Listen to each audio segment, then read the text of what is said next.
Buenos días, daros la bienvenida a esta rueda de prensa con motivo de la asamblea plenaria que hemos tenido la semana pasada y bueno, ponernos a vuestra disposición. Me acompaña el vicesecretario para Asuntos Económicos, don Fernando Jiménez Barrio Canal, porque como es habitual en la asamblea plenaria del mes de noviembre, pues tiene una parte importante de contenido económico, aprobación de los balances y aprobación de los presupuestos, los balances del año anterior, los presupuestos para el año siguiente de la conferencia y el Fondo Interdiocesano.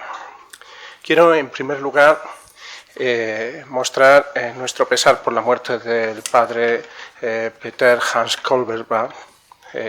Como saben ustedes, fue prepósito de la Compañía de Jesús. Ya hemos manifestado al provincial de la Compañía de Jesús nuestras condolencias. Encomendamos su alma a Dios, que seguro pagará pues los servicios grandes de este jesuita ejemplar, de este gran sacerdote, de este gran hombre de la Iglesia. Y lo ponemos en las manos de Dios. Quisiera también empezar agradeciendo la presencia de sus majestades los reyes entre nosotros en la asamblea plenaria que concluimos el viernes. El día 22 tuvimos la visita de sus majestades los reyes y bueno, pues es un acto importante, es un momento histórico, se hacía con motivo de los 50 años de la Conferencia Episcopal Española y para nosotros es motivo de gratitud por este gesto, lo que significa para la comunidad católica española y el resto de la sociedad, la que mostró en su discurso, pues por parte de la Corona, pues su gratitud y reconocimiento por la inserción plenamente constitucional de la Iglesia con su misión en la sociedad española, con independencia y al mismo tiempo con una permanente colaboración en la búsqueda del bien común y al servicio no solo de los católicos, sino de la entera sociedad española, especialmente de los más desfavorecidos. Por tanto, agradecimiento a sus majestades y reconocimiento por su papel en la España constitucional, en la España democrática. Los reyes pusieron en un primer plano el reconocimiento de la vocación de servicio y ayuda a la sociedad española. Y en ello, como dijo también el presidente de la Conferencia Episcopal Española, el cardenal Ricardo Blázquez, la conferencia quiere seguir prestando su ayuda y la entera Iglesia en España. Estamos para servir. Es más, nuestro cometido no es otro, el de la propia conferencia y el de las iglesias locales que están en España y de tantas y tantas instituciones al servicio de la sociedad española, cumpliendo, por supuesto, y principalmente su misión propia, que es una misión evangelizadora, es una misión que se despliega pues en la caridad, se despliega en los servicios sociales, que puso de relieve Su Majestad el Rey en su discurso, se despliega en la labor cultural, educativa, y también en su labor de acompañamiento espiritual y de servicio a la misión espiritual, que es la primordial, porque en la medida en que se evangelice se contribuye a que haya buenos ciudadanos y se contribuye eficazmente a la cohesión social. La Iglesia está al servicio de nuestro pueblo. Por otro lado, y en cuestiones a destacar de la celebración de la asamblea plenaria, aparte de lo que ya tienen ustedes en la nota de prensa, pues recordarles pues los puntos que ya ustedes dieron cuenta cumplidamente del discurso del presidente de la conferencia, el cardenal Ricardo Blázquez, al inicio de la asamblea, pues llevar a cabo, pues nos invitaba un horizonte de esperanza, contribuir a ese horizonte de esperanza en el momento actual de la sociedad y llevar a cabo pues ese apoyo a la entera sociedad, contribuyendo a su renovación, contribuyendo a su regeneración moral, a la convivencia, a la concordia, pensar y trabajar en común. Todos debemos, decía él, converger en diálogo en esa renovación y en los proyectos que mayoritariamente ayuden a la sociedad española. el diálogo, y recordó él las palabras del Papa Francisco: si no hay diálogo, habrá gritos. La Iglesia quiere contribuir enormemente a este diálogo y al mismo tiempo manifestar y reiterar lo que él decía, que Dios es el fundamento último de la convivencia, del derecho, de los derechos y de la dignidad de la persona humana, que han de ser preservados por encima de todo. Poner a Dios en el centro supone recuperar el equilibrio y recuperar el fundamento de la verdadera cohesión social.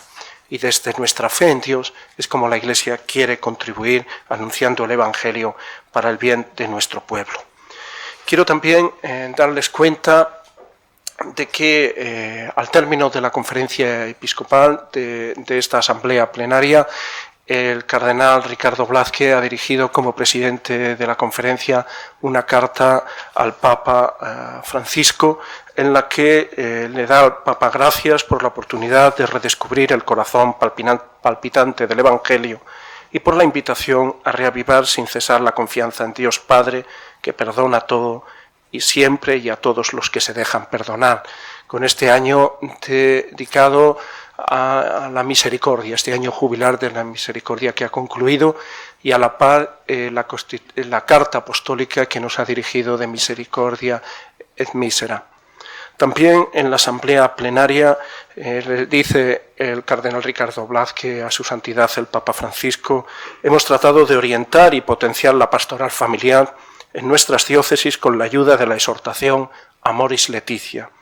Cumplo, dice el cardenal Blázquez, gozosamente el encargo de agradecer a su santidad una vez más el excelente documento, que es un servicio extraordinario a la Iglesia y una inestimable ayuda a la humanidad ante los desafíos que padece actualmente la familia. Y por último, el cardenal Blázquez le dice: querido Santo Padre, reciba la expresión de nuestra comunión cordial y obediente. Pedimos al Señor que continúe alentando su dedicación abnegada al ministerio que se le ha confiado. Cuente con nuestra cercanía y apoyo en las dificultades y las pruebas que la fidelidad al Evangelio le exija. Gracias por su ejemplo que nos ilumina el camino. Sigo con los temas de la asamblea plenaria, vuelvo a ellos, y como ya les decía al principio, pues lo tienen en la nota. Este año el plan pastoral nos pone como tarea fijarnos especialmente en los agentes de pastoral. El plan pastoral de la conferencia Iglesia en misión a servicio de nuestro pueblo, donde pone en un primer plano la dimensión evangelizadora, hace que nos fijemos en los sacerdotes. Se ha seguido con el estudio de la situación del clero en España y bueno, pues prosigue este estudio, y los obispos han dejado claro su voluntad de intensificar el acompañamiento y cercanía a los sacerdotes y agradecer su entrega, su servicio, su trabajo en bien del pueblo de Dios. Ante el aumento de la edad media del clero, pues los obispos ven cada vez con mayor claridad la necesidad de buscar nuevas formas de atención pastoral a las comunidades, para que no haya un sobrecargo excesivo sobre los sacerdotes, sino también dar cabida a otros agentes pastorales en la misión no propia de los sacerdotes y que puedan ellos llevar a cabo.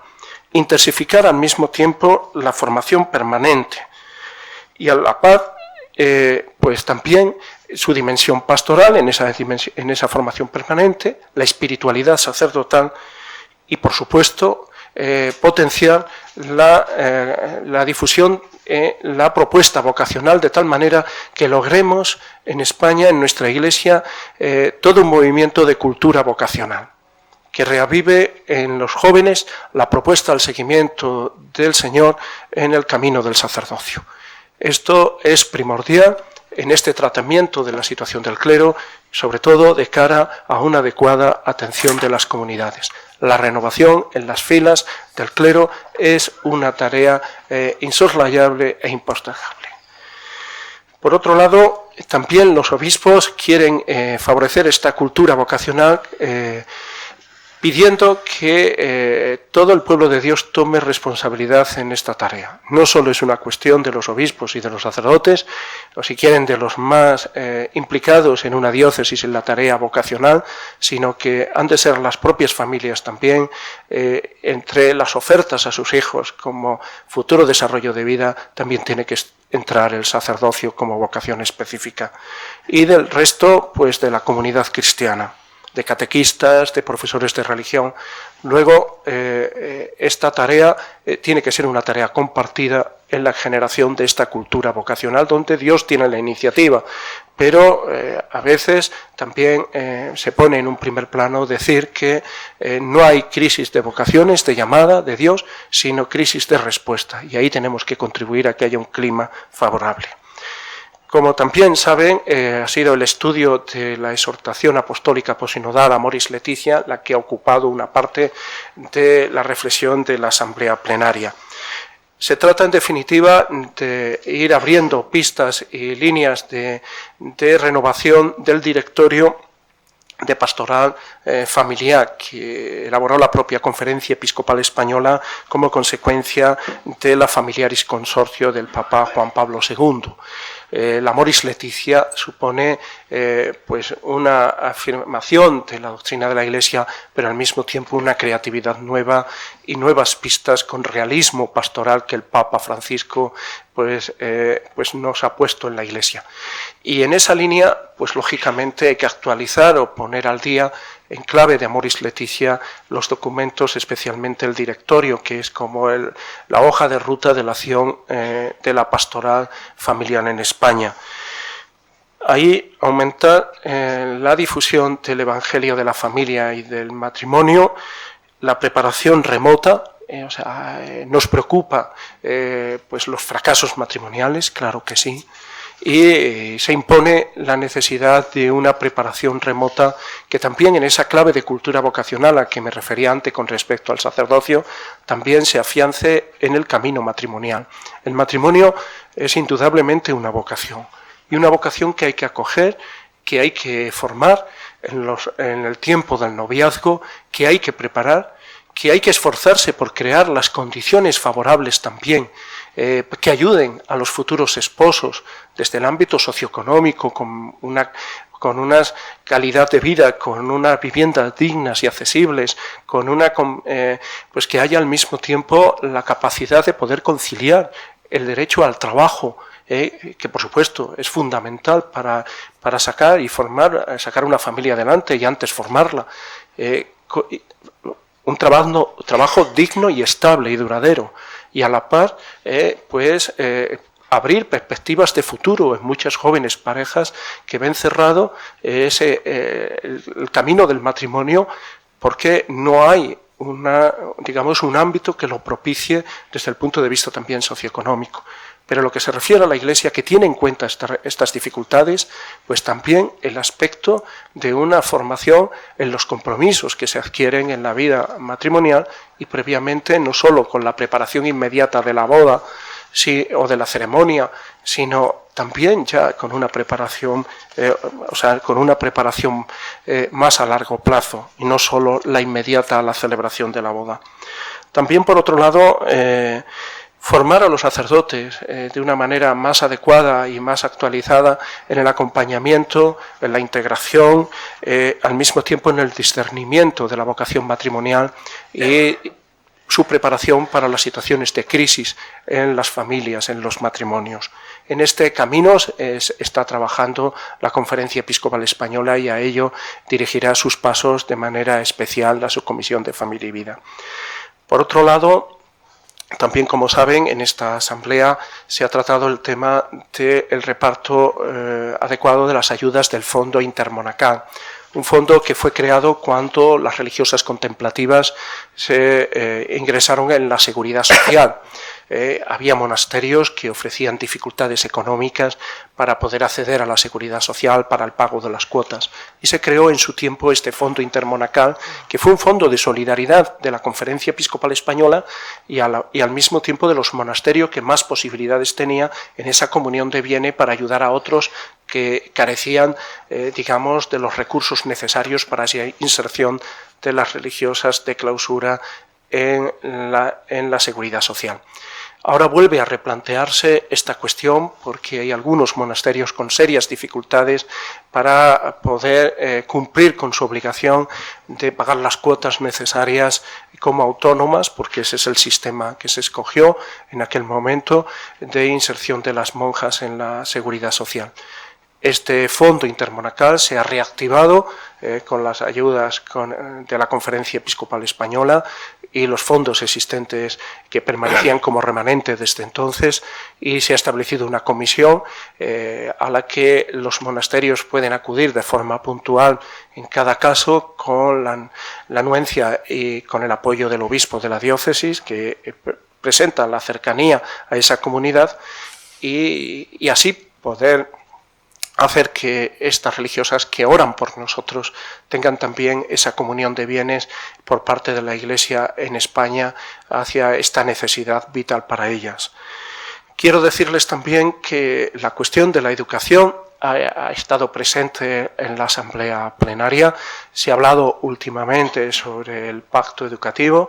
En concreto, la conferencia episcopal fue convocada por el ministro de Educación hace poco más de un mes.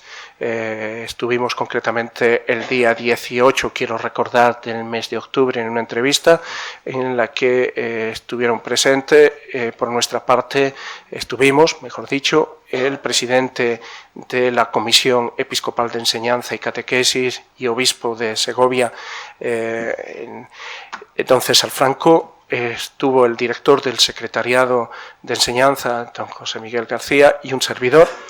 El ministro nos habló del itinerario y el gobierno estaba trabajando entonces en funciones y ya en acto sobre la cuestión del pacto educativo. Estaba convocando a distintos agentes sociales implicados en la educación.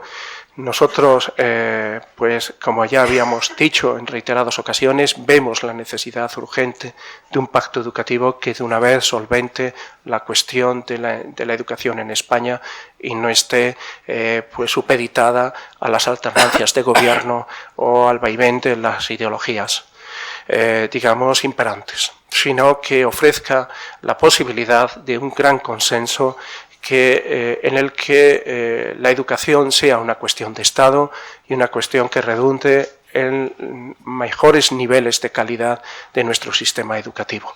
La Iglesia quiere concurrir, la Iglesia no es un espectador mudo y quiere concurrir de forma unitaria. Esta ha sido una idea remarcada por los obispos. O sea, la Iglesia quiere tener una voz única en el concurso de voces que se den cita en este proceso de pacto educativo. La Iglesia está presente en el ámbito educativo, lo ha estado históricamente y tradicionalmente, y en el presente, solo me remito a la última memoria presentada a la opinión pública, la Iglesia tiene 2.600 centros que son específicamente católicos, con 123.835 trabajadores, con 1.468.269 alumnos, son los datos, y tiene más de 2.449 centros concertados católicos. Aparte de esto, piensen en las aulas, solo profesores de religión son más de 25.500 profesores, hay más de 3,5 millones de alumnos inscritos en la enseñanza religiosa y, todos los ámbitos educativos, desde la educación especial con 383 centros hasta la actividad universitaria con 15 universidades con cerca de 90.000 alumnos. Luego, la Iglesia tiene un peso, una palabra y tiene un ideario con el que quiere ser coherente y con el que quiere concurrir al servicio de la ciudadanía, al servicio del bien común de la sociedad española con su labor educativa. Y quiere hacerlo con voz unitaria. Esto exige, por nuestra parte, una concordancia de todos los actores, desde el ámbito de los padres de los alumnos, porque es el derecho fundamental de los padres, hasta los responsables de los colegios de la Iglesia, de sus organismos representativos, el ámbito de los profesores de religión. Es decir, queremos ir, y en ello trabajaremos de manos de la Comisión Episcopal de Enseñanza, a una voz unitaria, una voz concorde a esta llamada a un pacto educativo que creemos necesario y que estamos para sumar. Estamos para sumar porque vemos la necesidad reiterada de este pacto educativo por el bien de la sociedad española, especialmente de nuestros jóvenes. Y esto es lo que quería, en resumen. Tenemos una parte económica, el resto lo tienen en la nota de prensa, luego las preguntas que ustedes quieran hacer, y dejo paso a don Fernando Jiménez Barrio Canal para que entre en más detalles en las cuestiones económicas. Gracias. Muy bien, pues buenos días a todos. Yo empezaré por la parte del final de los temas económicos, donde vienen punto 5.2, la nota en la página número 4. La Asamblea Plenaria ha aprobado los presupuestos de la Conferencia Episcopal y del Fondo Común Interdiocesano para el año 2017. Como esto siempre es un poco de follón, les resumo. El Fondo Común Interdiocesano es el instrumento según el cual se reparte fundamentalmente la colaboración de los ciudadanos a través de la X en la casilla de la Iglesia Católica en la declaración de la renta. Para el año 2017 se ha previsto como partida, porque no tenemos los datos, la misma cantidad que definitivamente fue en el año anterior, que fueron 250.261.000 euros. Lo más normal es que esta cantidad baje, y lo digo porque la recaudación en España por IRPF ha bajado en el último año, y lo lógico es que, salvo que hayan aumentado de manera muy significativamente las casillas de la renta, la cantidad baje. No obstante, los obispos han decidido mantener la misma cantidad. Si hubiera una disminución a la baja razonable, se cubriría con los fondos de reserva, y en el caso de que no fuera así, pues se tendrían que replantear las cosas, ¿no? Pero en principio se ha planteado la misma cantidad que se recaudó el año pasado, son 250 millones de euros.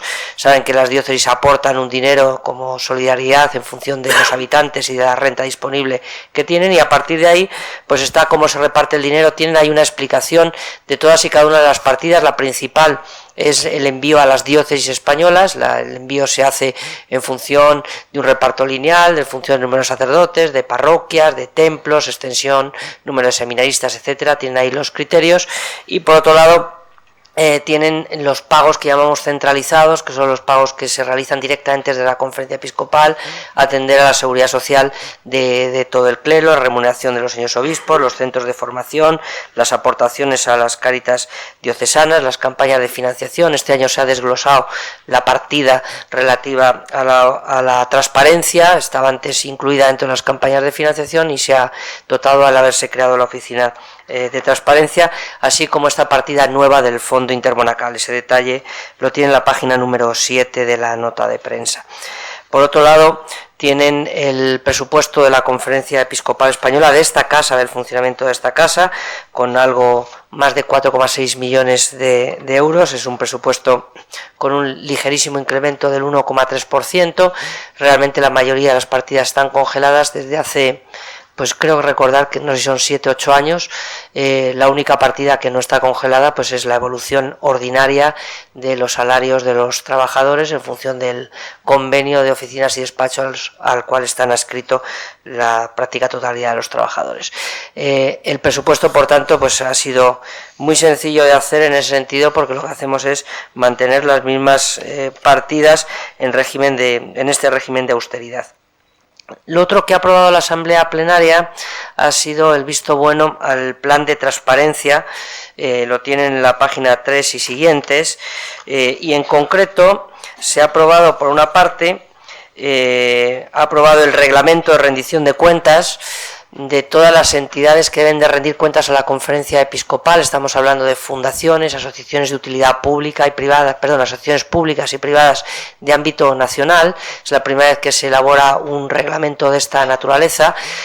Saben que en el mes de junio se aprobó la Oficina de Transparencia, y ahora lo que se aprueba son unas normas según las cuales pues todas estas asociaciones y fundaciones van a rendir cuentas y van a ser ayudadas en el seguimiento económico por parte de esta Oficina de Transparencia. Este reglamento también se ha propuesto a las diócesis para que puedan constituir sus oficinas de transparencia, allá donde me consta que ya se están haciendo en varias diócesis, dispongan de un reglamento para el cual pues las cerca de 11.000 instituciones que están inscritas en el registro de entidades religiosas pues también ofrezcan con total transparencia su rendición de cuentas y se pueda hacer el seguimiento económico. El segundo punto también importante y relevante es que ha dado el visto bueno la Asamblea Plenaria al nuevo plan contable para entidades diocesanas de la Iglesia.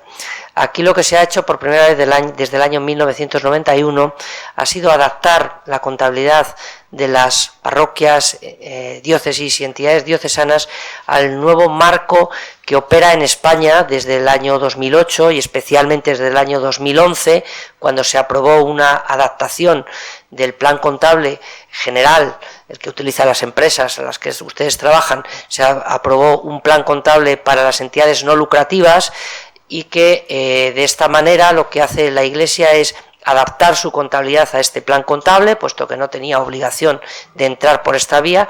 Ha hecho una serie de adaptaciones a su propia situación concreta para adaptarlo de manera más adecuada a las 23.000 parroquias que a partir del mes de enero pues van a comenzar su proceso de adaptación a este nuevo marco contable.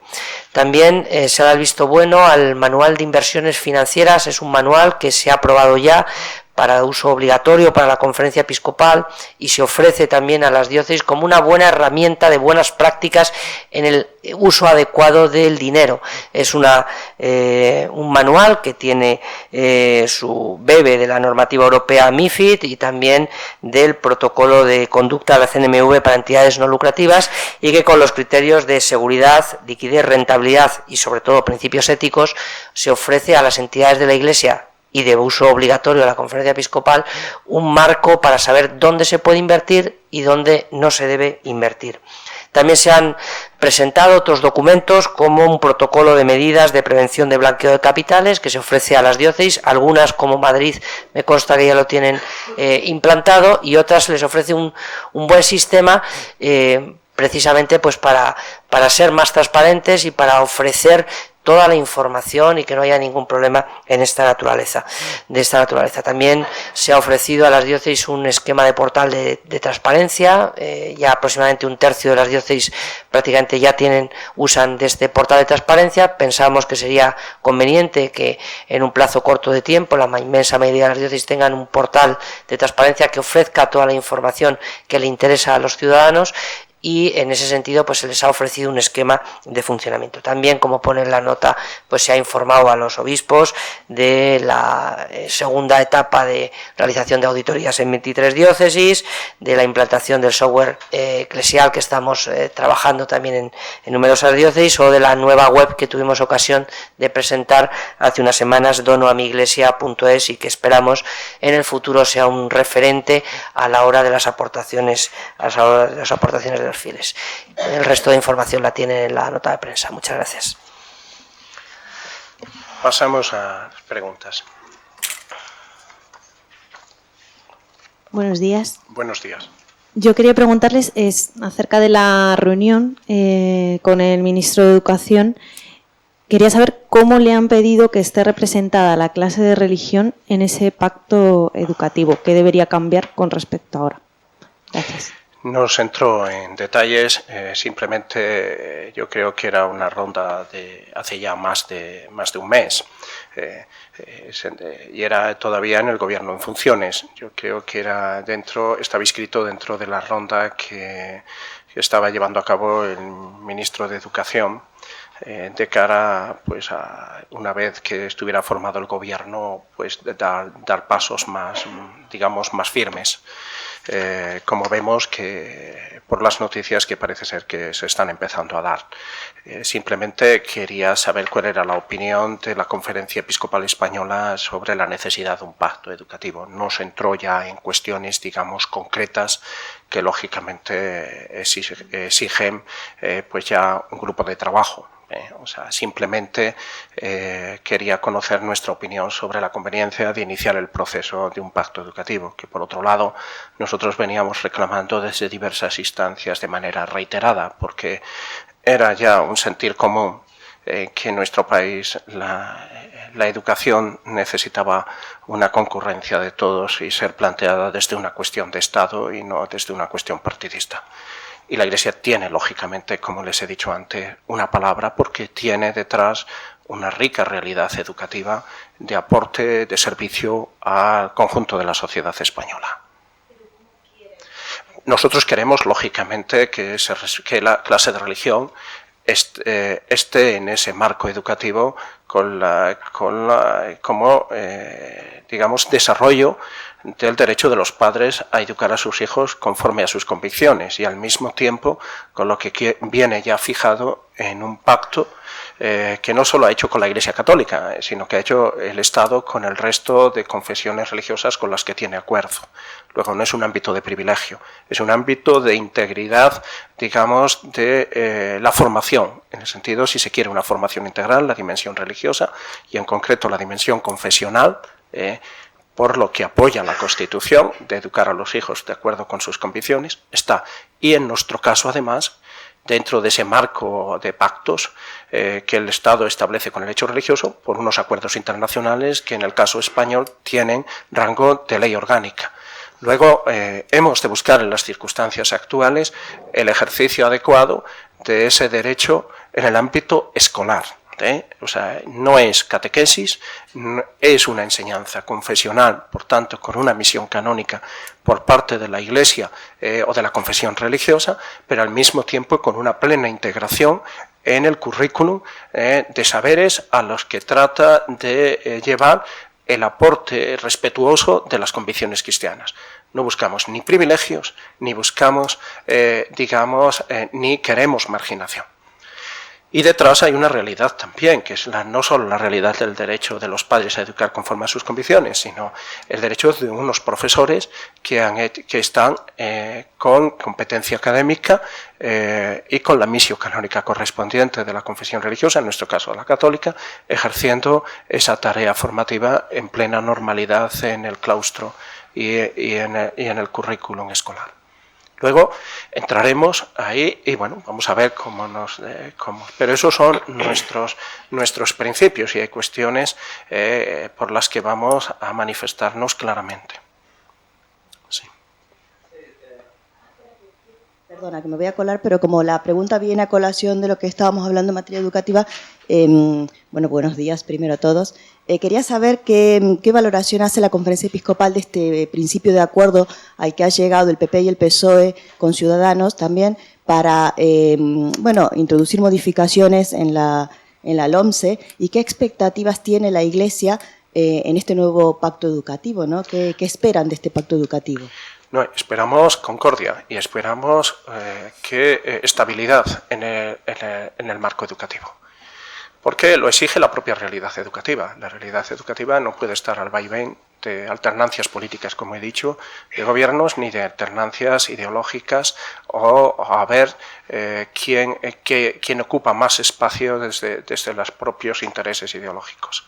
Yo creo que, y así invitaba don Ricardo, a un trabajo conjunto.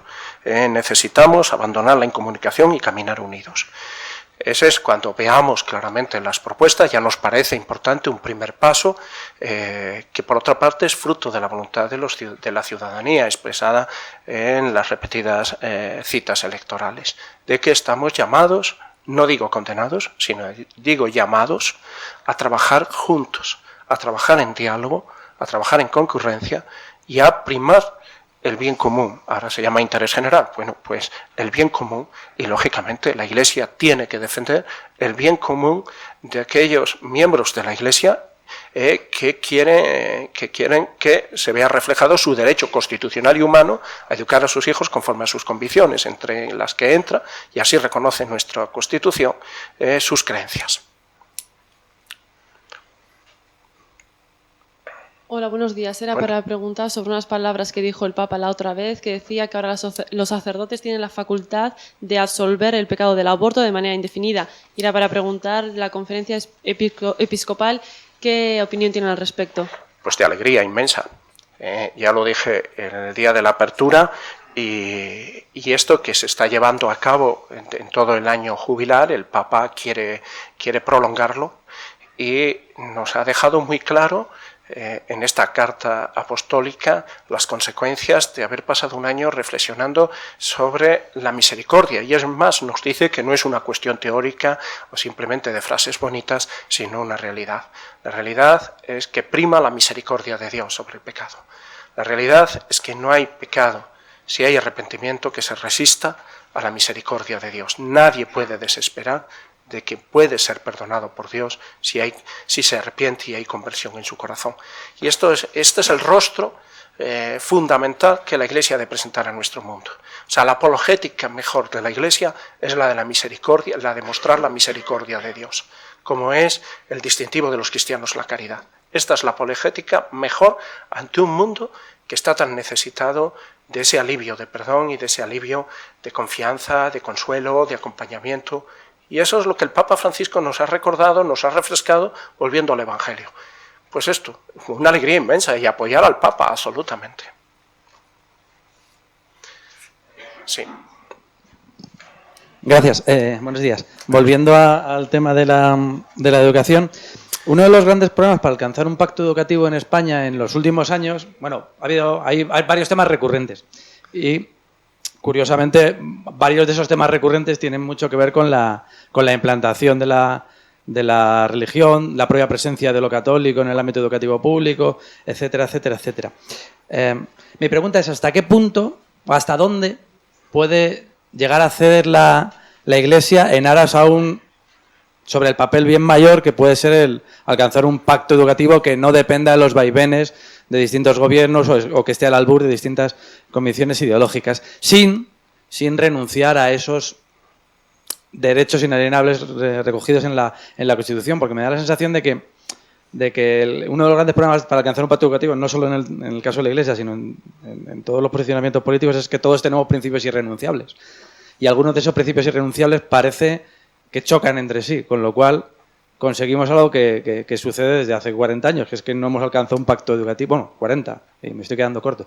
No ha habido un pacto educativo que haya durado en este país. ¿Hasta dónde puede llegar la Iglesia a ceder en esos temas capitales en aras de conseguir un pacto educativo estable? Gracias. Yo quisiera presentarlo en forma positiva, no en forma de concurrir para defender simplemente como en un castillo, sino para concurrir con un aporte positivo al conjunto de la oferta educativa en el país. Y este es el espíritu que es coherencia con los principios, porque sin identidad no hay diálogo, y al mismo tiempo mano tendida.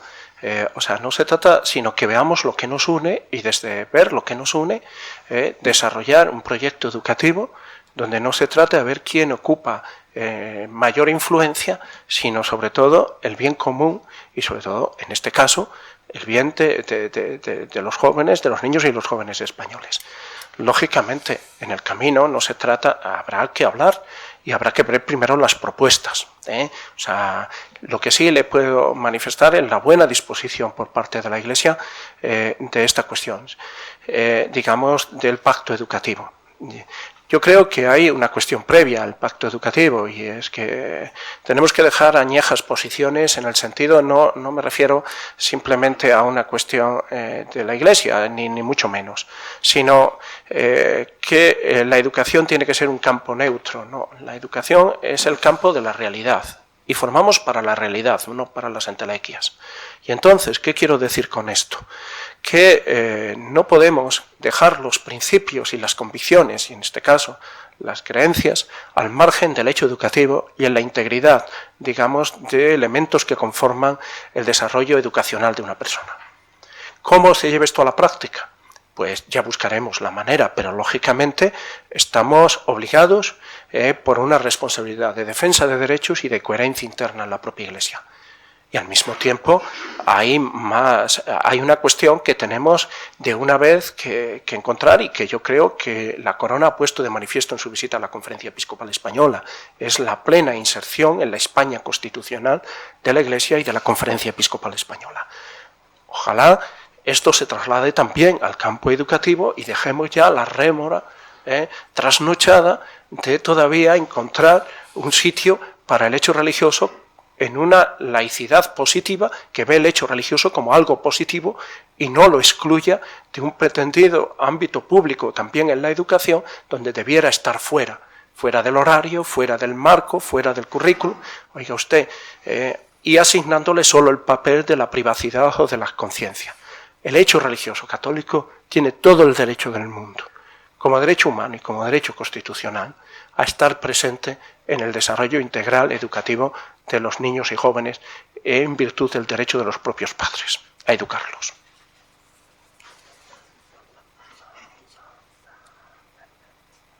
Sí, buenos días. Buenos días.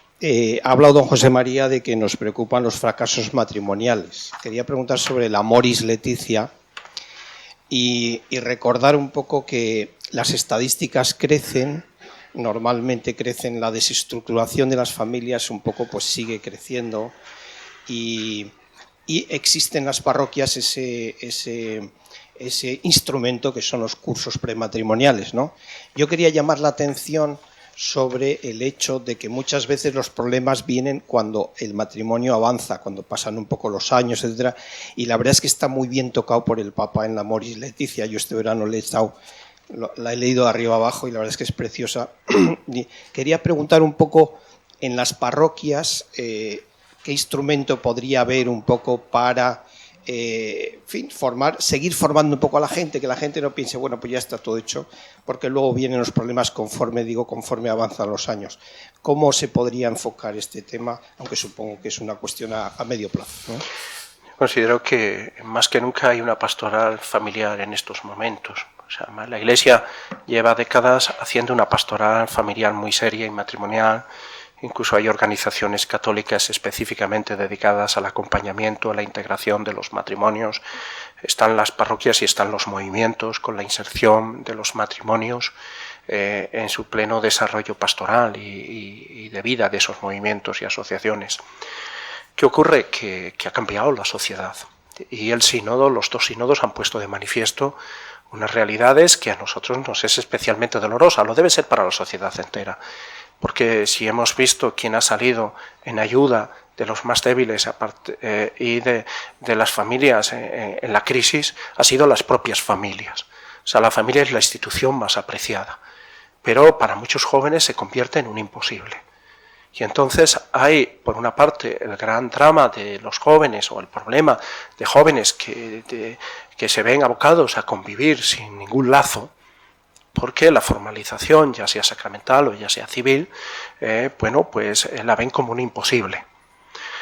Eso preocupa, y preocupa porque para la Iglesia, ¿en qué sentido? Pues afrontarlo desde el punto de vista de la pastoral juvenil y de esa cultura vocacional de presentar el matrimonio como una vocación a la que hay que prepararse, una vocación de entrega, y al mismo tiempo también acompañar a esos matrimonios. No se trata, ya se han casado y cada uno a su casa. Hay que buscar que Dios esté en la de todos. El matrimonio es cuestión del marido, la mujer y de Dios para los cristianos.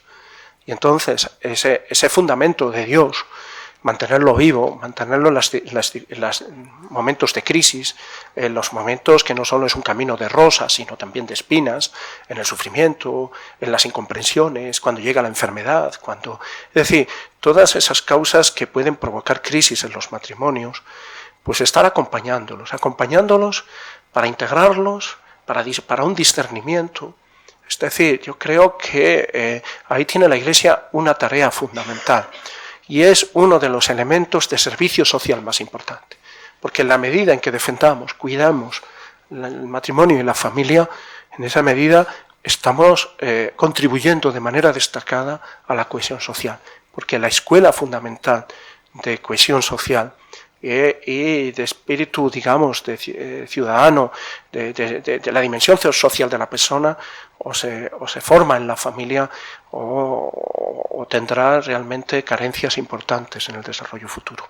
Luego a todos nos es muy necesario poner la familia en las prioridades y también al Estado, lógicamente. Si no hay un desarrollo normativo que facilite la conciliación de la vida familiar con el trabajo, si no hay políticas de ayuda social para que la familia pueda tener hijos y educarlos adecuadamente, si no hay un acceso a un trabajo que es fundamental y primario, digno y estable, duradero, para que unos jóvenes puedan hacer un proyecto común en el matrimonio, si no hay unos recursos que les dé una independencia para que no estén a expensas de los padres hasta edades tardías, que somos de los países donde los jóvenes adquieren la independencia más tarde en Europa. Yo creo que es una tarea de todos y también debiera haber un pacto por la familia, que nos van muchas cosas en esta cuestión. Hasta digamos, la estabilidad futura del propio sistema, el propio sistema de seguridad en el futuro de las personas que han concluido su vida laboral. Más preguntas. Pues muchas gracias, y nada, ya hasta la próxima. Pues aquí nos tienen, cualquier cosa tienen al responsable de prensa a su disposición. Gracias.